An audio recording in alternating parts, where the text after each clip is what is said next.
ग्वालियर चंबल अंचल की 34 विधानसभा सीटों में सबसे खास है ग्वालियर दक्षिण विधानसभा सीट।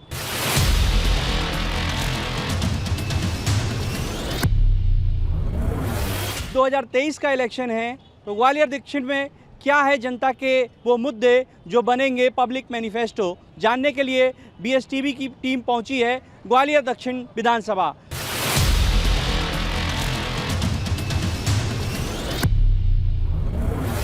क्या वो देख रहे हैं महाराज बाड़े को, किस तरह से क्या परिवर्तित हो रहा है या कोई परेशानियां हैं? किसी प्रकार की कोई परेशानी नहीं है। परिवर्तन हो रहा है, रिनोवेशन हो रहा है, बहुत अच्छी बात है। इतने सालों बाद सरकार ने करोड़ों रुपए खर्च करके रिनोवेशन कराया है, उससे हम बहुत खुश हैं। समस्या अभी जो आप इनकी बात कर रहे हैं, मेरी नॉलेज में नहीं हो किन समस्याओं की आप बात कर रहे हैं। जी, हम लोग यहाँ पे बहुत सेटिस्फाइड हैं। पहले हम लोगों को ऐसा लग रहा था कि बहुत दिक्कत आएगी, जब ये बन रहा था तब हम लोग बहुत ज़्यादा तकलीफ़ में थे, परेशानी आ रही थी।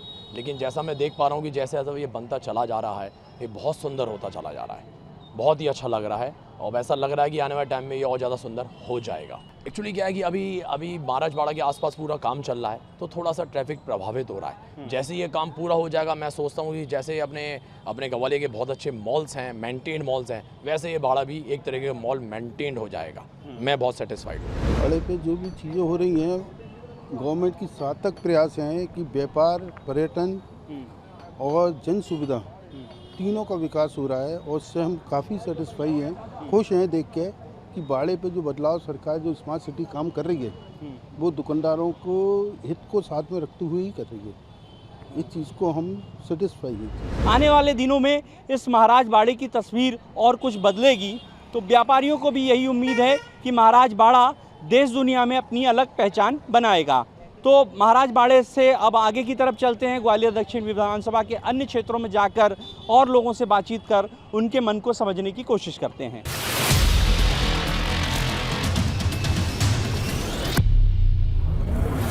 जनप्रतिनिधि हैं, उनसे क्या मांग है आपकी? तो मांग यही है कि ये गली में एक तो ये गाड़ियों की बहुत प्रॉब्लम है, पार्किंग की थोड़ी व्यवस्था सही करें, और आने जाने वालों को बहुत प्रॉब्लम होती है।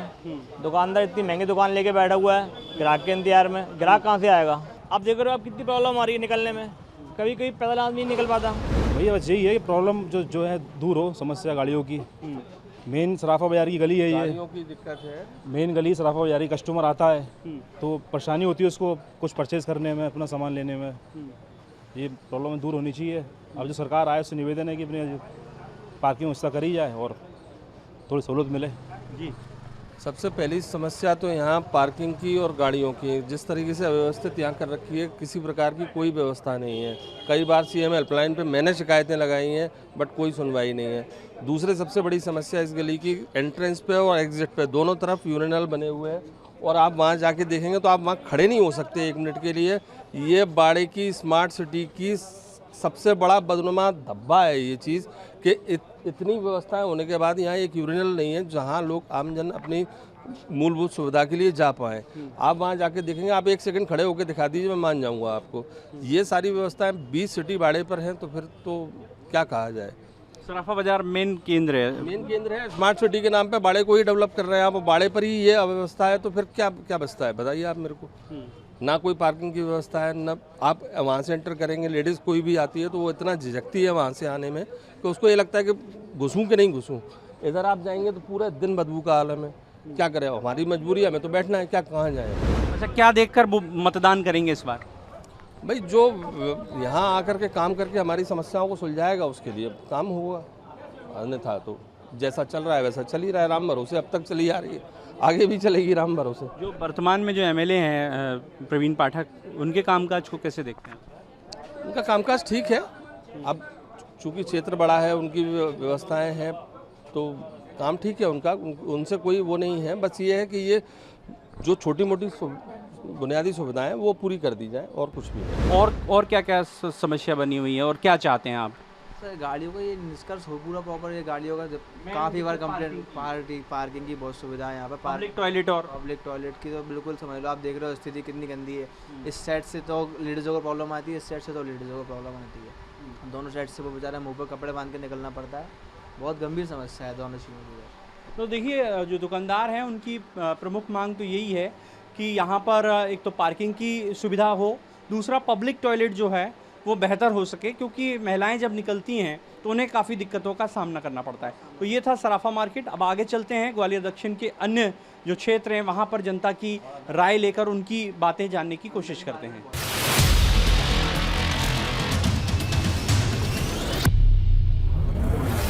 दक्षिण विधानसभा का हुजरात कोतवाली इलाका ये दवा बाजार भी है, लेकिन आलम यह है कि यहाँ विकास की रफ्तार इतनी सुस्त है कि सड़कों की जो हालत है वो अपने आप में यहाँ के विकास की कहानी बयां कर रही है। सड़कों से, खराब सड़कों से उठने वाली धूल के गुबार से व्यापारी परेशान हैं। कई बार स्थानीय प्रशासनिक अधिकारियों को शिकायत कर चुके हैं, लेकिन कोई सुनवाई नहीं है। अब हम बात करने की कोशिश करते हैं, जानने के प्रयास करते हैं कि किन हालातों का वो सामना कर रहे हैं और वो क्या चाहते हैं। ग्वालियर का हुजरात कोतवाली इलाका, हुजरात दवा बाज़ार अपने आप में अलग पहचान रखता है पूरे ग्वालियर चंबल अंचल में। विकास की अगर बात करें तो क्या कह रहा है यहाँ का जो विकास का जो पहिया है, कितनी तेज़ी से चल रहा है? विकास के नाम पर यहाँ जो गड्ढे हो गए हैं, अभी तक काफ़ी 20 के महीने, एक महीना भर करीब हो गया है। रोड इतनी हालत ख़राब है कि हम लोगों को यहाँ बैठना दुर्लभ हो रहा है।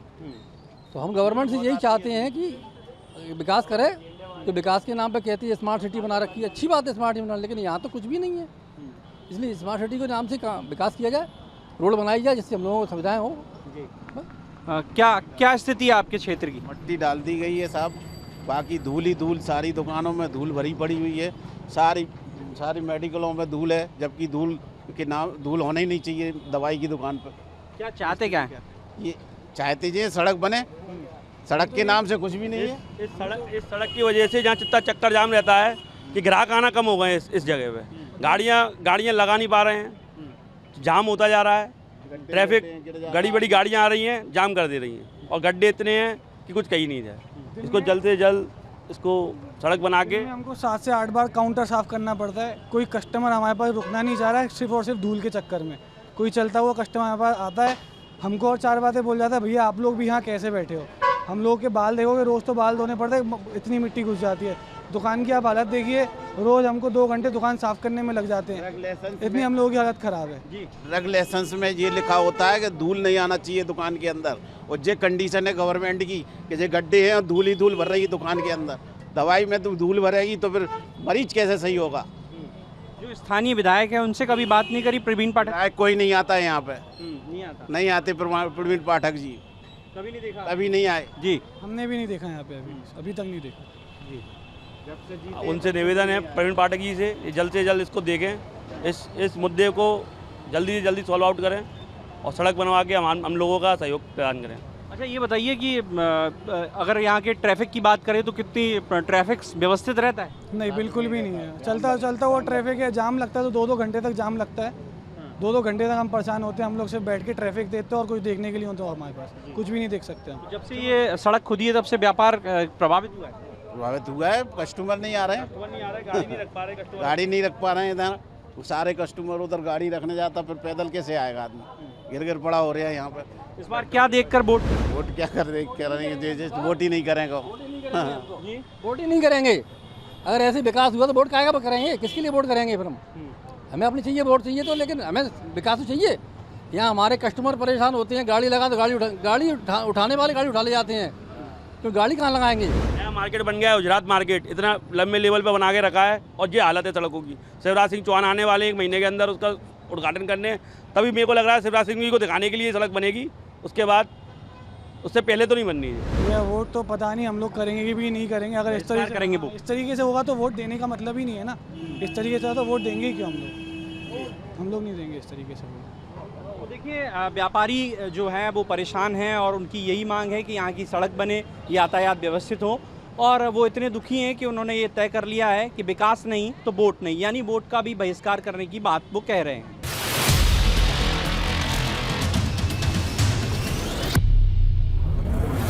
ग्वालियर दक्षिण विधानसभा में महिला मतदाताओं की संख्या भी अच्छी खासी तादाद में है, और महिलाओं के मन में क्या है, क्या उनके मुद्दे हैं और क्या वो सोचते हैं, क्या कुछ वो चाहते हैं, उनसे बात करने की कोशिश करते हैं। मैं इस वक्त दक्षिण विधानसभा की एक पार्क में मौजूद हूँ, जहाँ पर ये लोग जो महिलाएं हैं, इनमें कुछ बुजुर्ग महिलाएं भी शामिल हैं, वो यहाँ टहलने आई थी। बात करते हैं कैसी सरकार चाहती हैं, क्या चाहती हैं, क्या कुछ परेशानियाँ हैं?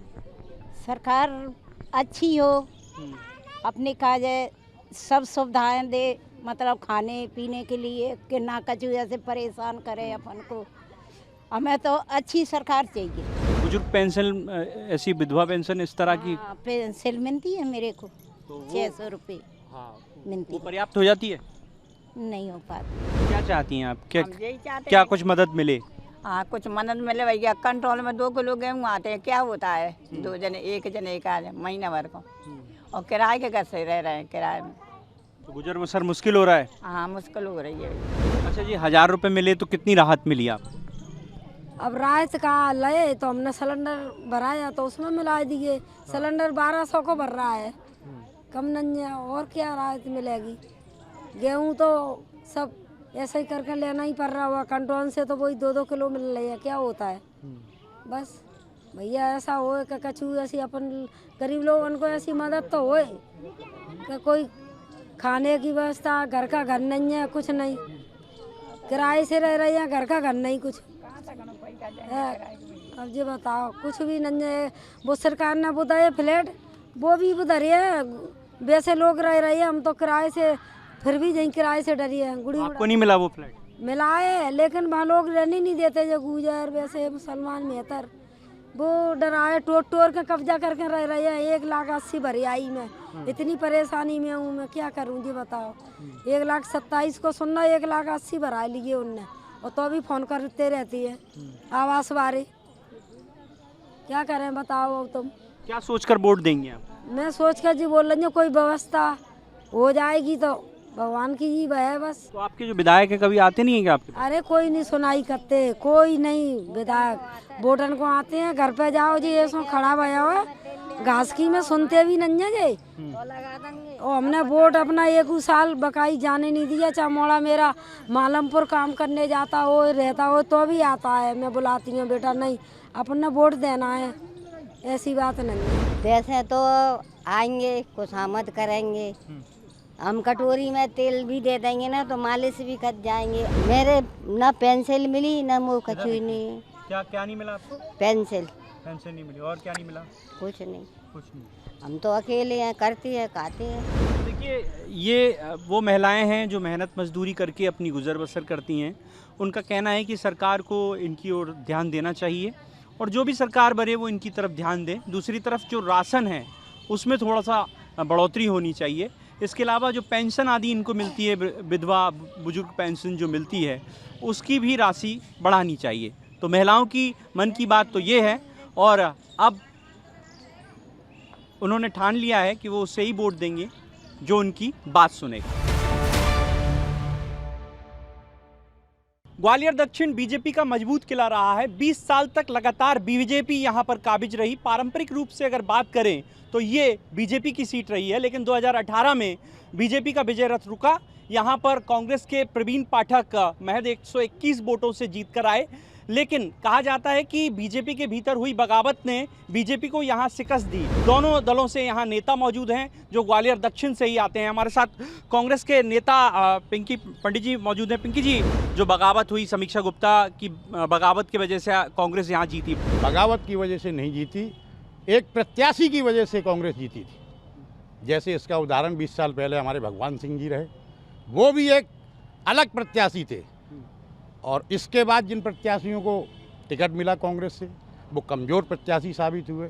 इसके बाद 18 में हमारा फिर जुझारू युवा प्रवीण पाठक आया, उसने जीत करके दिखाया। लेकिन जीत तो बहुत कम अंतर की थी। देखो, अंतर कम अंतर था, ये बात सही है, क्योंकि उन्होंने कोई काम भी नहीं किया था। अब 5 साल में काम किया है, 21 के 21,000 करके दिखाएंगे। मुझे लगता नहीं, देखिए सपने देखने पर कोई टैक्स नहीं है। कोई व्यक्ति कुछ भी 1.5 इंच की जबान लगा के कह सकता है। मेरा ऐसा मानना है कि विधायक जी ने इस पूरे क्षेत्र में कोई भी ऐसा ठोस बुनियादी काम नहीं किया जिसके आधार पर जनता उनको वोट दे। वो तो केवल घूमते फिरते दिखते हैं और टॉफियाँ बांटते फिरते हैं। कोई ठोस काम, जैसे उन्होंने कहा कि मैंने विधायक स्टेशनरी बैंक स्थापित किया, तो एक भी अगर आप चले जाइए कहाँ स्टेशनरी रखी है। केवल सड़कों में बेंचें लगाने से और अपना कोई बेटा कहने से कोई व्यक्ति कहीं का बेटा नहीं हो जाता है। उनको भी चुनाव में सारे उनके भाव मालूम पड़ जाए। 2018 का वो इलेक्शन, क्या वजह थी कि हार हुई बीजेपी की? महज कम अंतर से थी, क्या वजह मानते हो? देखिए, हम तीनों सीटें हारे थे और हम उस समय सरकार भी नहीं बना पाए थे, तो हो सकता है एंटी इनकम्बेंसी उस समय चला हो। लेकिन दक्षिण में हार का मुख्य कारण ये रहा कि समीक्षा जी हमारी बागी बन के लड़ी, तो निश्चित तौर पे हमारे उसमें वोट भी कटे, इस वजह से हम हारे और बहुत मामूली अंतर से हारे। 121 वोट की हार कोई हार नहीं होती है, तो इनको भी अपनी समीक्षा करना चाहिए, इस तरीके से नहीं कहना चाहिए। बिल्कुल, बगावत को ही बड़ी वजह मानती है बीजेपी की। बगावत ना होती तो शायद प्रवीण पाठक एमएलए नहीं होते। नहीं, ये कहना बिल्कुल गलत है। जैसा कि इससे पूर्व में भी माननीय बालेन्द्र शुक्ला जी चुनाव लड़े थे रश्मि जी के खिलाफ, वो बहुत कम मार्जिन से हारे थे, क्योंकि इससे वो कांग्रेस का वोट बैंक गया था। आज कांग्रेस का वोट बैंक नहीं गया। आज अगर ये समय है तो निश्चित तौर पे आपको 21,000 ही आपको प्लस दिखेंगे वोट बैंक। और पूरे क्षेत्र में माननीय जैसे मंत्री जी थे, कहीं दिखते नहीं थे किसी को भी, आज वो जनता के बीच में रहते हैं हमारे विधायक जी। क्या कुछ विकास हुए हैं दक्षिण विधानसभा? देखिए, दक्षिण के जाते विकास की बात है, जब आपका ये जो भी आज विकास कार्य होते हैं ये उनकी प्लानिंग थी, जो पूरा फंड लेके आते, एलिवेटेड रोड ब्रिज वगैरह ये जितना भी था, जब विधायकीय कार्यकाल में 15 महीने की सरकार थी तब ये पूरा का पूरा प्रोजेक्ट वो लेके आए थे। उसके बाद सरकार के आने के बाद प्रोजेक्ट पूरा डंप हो गया। नहीं तो आज आपको दक्षिण की दशा वगैरह सब पूरी बदली दिखाती। या दिल्ली के स्टाइल में आपको दक्षिण को पहचान नहीं पाते आप लोग। ये इनका भ्रम है, ये भी जानते हैं, ये भी एक समय पे महाराज के समर्थक रहे हैं। और ये जो सारा प्लान था, सारी सोच, सारी विचारधारा श्रीमद महाराज ज्योतिराज सिंधिया जी की थी। आप विकास की अगर बात करो, एक दक्षिण विधानसभा में एक रोड मेरे को आप बता दो, एक रोड प्रवीण पाठक ने अपनी निधि से बनाई हो, बिल्कुल, तो उसका जवाब मैं यहीं के जवाब लेने को तैयार हूँ। बिल्कुल, बड़ा आरोप है, कहा जा रहा है एक रोड नहीं बनाई, विकास नहीं हुआ। देखिए, प्रवीण पाठक जी जब से दक्षिण में विधायक बने हैं, विकास की गंगा बह रही है। सही रूप में देखा जाए तो आज जो मल्टी स्पेशलिस्ट हॉस्पिटल बना है ना, वो कहीं ना कहीं कांग्रेस की देन है। प्रवीण पाठक जी के द्वारा निधि से बनाया हुआ, उनके द्वारा जो भी उन्होंने प्रपोजल पास कराया उसके द्वारा नहीं आप कांग्रेस के टाइम बनाया। आज सही रूप से देखा जाए ना तो दक्षिण में एक सरकारी स्कूलों ने आदर्श स्कूल का जो रूप ले रखा है ना, वो उसमें बहुत बड़ी भूमिका प्रवीण पाठक जी की है। दक्षिण विधानसभा में आप देखिए, आज के इससे पहले ये राशन वासन नहीं बंटते थे, लेकिन कोरोना काल में प्रवीण पाठक जी ने अपने व्यक्तिगत निधि से भी लोगों के घरों में राशन पहुंचाया, लोगों की मदद की। जब रेमडेसिविर इंजेक्शन रोडों पर बोली लग रही थी, बिक रहा था, जब प्रवीण पाठक अपनी निधि से ऑक्सीजन सिलेंडर लेके आए थे और उनके पीछे दौड़े, साथ में लोगों की मदद करी, घर घर पहुंचाया उन्होंने। कोरोना काल में लोगों के लिए दवाइयों का पैकेज पहुंचाया। प्रवीण पाठक वर्तमान स्थिति में जो प्रवीण पाठक कर रहा है ना, वो 15 साल में हमने नहीं देखा था, 20 साल में हमने नहीं देखा था। हम तो चाहते हैं कि प्रवीण पाठक जैसा विधायक हमको हर बार मिले, जिससे क्षेत्र की जनता का भला हो। जैसे ये शिक्षा का कमर्शियल वो कर दिया, व्यवसायीकरण कर दिया, शिक्षा का व्यवसायीकरण कर दिया। आज की स्थिति में प्रवीण पाठक ने अपनी निधि से लोगों को, गरीब बच्चों को स्टेशनरी पहुंचा रहे हैं। बड़ा दावा है कि स्कूलों की तस्वीर वो बदल रहे हैं और पूरे क्षेत्र में विकास कर रहे हैं। आप लोग भले ही आरोप लगा रहे हो कोरोना काल। आपसे निवेदन है आपके चैनल के माध्यम से, एक स्कूल तो दिखा दो हमें, ले तो चलो, आप यहीं से साथ ले चलो। सारे स्कूल स्मार्ट सिटी की योजना से बन रहे हैं, आप ले तो स्कूल तो जो है CM राय हाई स्कूल जो बने हैं, जिसके अंदर पद्मा विद्यालय को लिया है इस क्षेत्र के अंदर, तो ये किसने लिया? मध्य प्रदेश में भारतीय जनता पार्टी की सरकार के द्वारा हुआ कि नहीं हुआ? आप एक स्कूल के अंदर अगर ठीक है, एक विधायक निधि के माध्यम से लोग काम कराते हैं। 1998 में यहाँ पे अनूप मिश्रा जी चुनाव लड़ने आए थे, उन्होंने खूब काम किया। यहाँ पे विकास की गंगा क्या होती है, कहाँ बह रही है? सड़क दुनिया को बनानी रहती है, फंड से बनती है।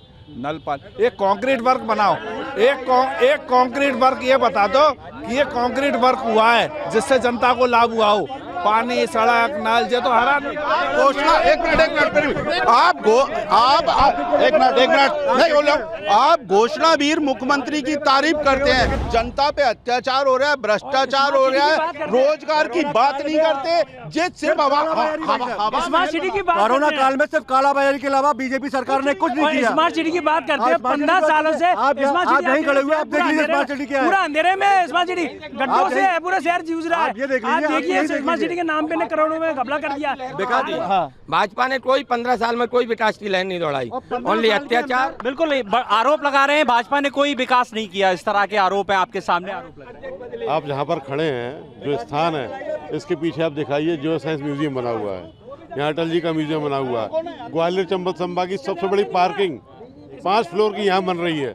रात को आप आइए, ऐसा लगेगा आप पेरिस में खड़े हुए हैं, है ना। इसके अलावा 1900 करोड़ रुपए की एलिवेटेड रोड जो पूरे शहर को ट्रैफिक की समस्या से मुक्ति दिलाएगी, शर्मा फार्म से लेकर के और वीरपुर बांध तक, एयरपोर्ट 500 करोड़ की लागत से, और यहाँ से लगभग 15 फ्लाइट्स यहाँ पर चालू हुई हैं। स्टेशन का 500 करोड़ की लागत से उन्नयन, इसके अलावा दिव्यांगों का स्टेडियम पूरे हिंदुस्तान में 1-200 करोड़ की लागत से बना है। ये क्या बताएंगे, कुछ है ही नहीं बताने के लिए। बिल्कुल तमाम योजनाएं ये बात कर रहे हैं, ये म्यूजियम की बात कर रहे हैं।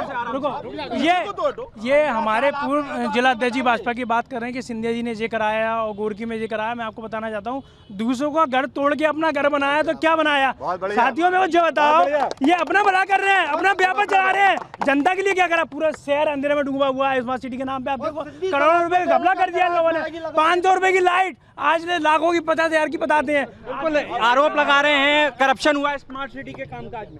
पहली बात तो अभी इनकी नेता आदरणीय प्रियंका जी ग्वालियर आई थी, सिंधिया जी ने कहा हम मेहमान का स्वागत करते हैं, वो बोल के गई सकारात्मक और क्या विकास किए वो बातें करना है। हम आपको बता देते हैं, ग्वालियर के इतिहास में जो एलिवेटेड रोड बनने जा रहा है, जिससे पूरा दक्षिण विधानसभा जूझ रहा है, लक्ष्मीबाई स्टेचू से लेकर जब नया अपना मामा के बांध तक, ये तारागंज होते हुए मामा के बाजार से होते हुए जब ये एलिवेटेड रोड बन जाएगा तो इस शहर की समस्या का एलिवेटेड रोड बनने के बाद यातायात का निराकरण हो जाएगा। दूसरे नंबर पर ग्वालियर के अंदर उद्योग धंधे बढ़ेंगे।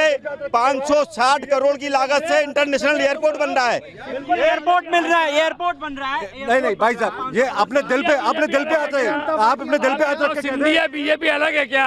जब आपकी बात हो रही, सिंधिया जी की बात हो रही, बीजेपी की बात नहीं हो रही है। पार्टी में आएंगे दोबारा, आपको मैं बता रहा हूँ। मुझको ये पूछना चाह रहा हूँ, एक मिनट मैं पूछना चाह रहा हूँ, सिंधिया जी की पार्टी अलग है क्या?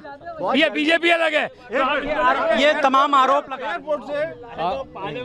आप मेरे को बात का जवाब दो। मेरे साथी आरोप लगा रहे हैं सिंधिया जी को टारगेट कर रहे हैं। अच्छा एक बात बताओ, अगर आप ऊपर थूकोगे तो थूक कहाँ गिरेगा? आपके मुंह पे गिरेगा ना। जबरदस्ती सिंधिया जी पर आरोप प्रत्यारोप लगाना। सिंधिया जी का बीजेपी के नहीं है क्या? वो भी बीजेपी के कार्यकर्ता, हम भी बीजेपी का क्या कहा कार्यकर्ता है। अभी भूल नहीं पा रहा है दर्द कांग्रेस बौखलाहट जी। ये बौखलाहटी इनकी बता रही है, क्योंकि जो काम आज तक नहीं हो पाए, दिग्विजय सिंह बंटाधार की समय पे नहीं हो पाए, वो शिवराज सिंह के समय पे हुआ है। ये बौखलाहट बता रही है इनकी। ये बेरोजगारी इनकी बता रही है कि कांग्रेस इनको बेरोजगार कर रखा है, इनको गुमराह कर रखा है। आप एक काम करो, आप एक काम करो, ऐसे बहस चलती रहेगी। आप विधायक प्रेम पाठक को बुलाना, हम 4-5 लोग आएंगे, विकास कार्यों की समीक्षा वो कर, विकास की समीक्षा हम करेंगे। सड़क तो छोड़ो, अगर विधायक जी ने एक गली भी बनाई हो, अपने घर की गली को छोड़ के अगर विधानसभा में एक गली भी बनाई हो तो बता दे कोई। मैं आपको कितने बार बता दूं, कितनी गलियां बता दूं जो माननीय विधायक प्रवीण पाड़े पर विकास हुआ है, जियो म्यूजियम बना है। आप देख रहे हैं यहाँ पे खड़े हुए, ये विकास किसने किया और विकास किस तरीके का हो रहा है, ये आपको दिख रहा है यहाँ पे। जिन लोगों को ये नहीं मालूम, अभी तक अपना दर्द ही नहीं बता पा रहे कि हमारे तक में हो क्या रहा है, वो समझ ही नहीं पा रहे कि बीजेपी है क्या। इन पे कुछ नहीं बचा है, खोखले हो चुके हैं, कुछ नहीं है, सिर्फ घोषणा बची है इनके पास। देखिए कांग्रेस और बीजेपी के जो कार्यकर्ता हैं वो पूरे जोश में हैं और 2023 के जो इलेक्शन है उसकी तैयारियां दोनों दलों ने बेहद मजबूती से कर ली है। हालांकि अब देखना होगा कि ग्वालियर दक्षिण में क्या फिर से कांग्रेस यहाँ परचम लहराएगी या फिर बीजेपी अपनी पारंपरिक सीट को फिर से कब्जा लेगी। कैमरामैन विजय के साथ प्रहलाद सेन, BSTV ग्वालियर।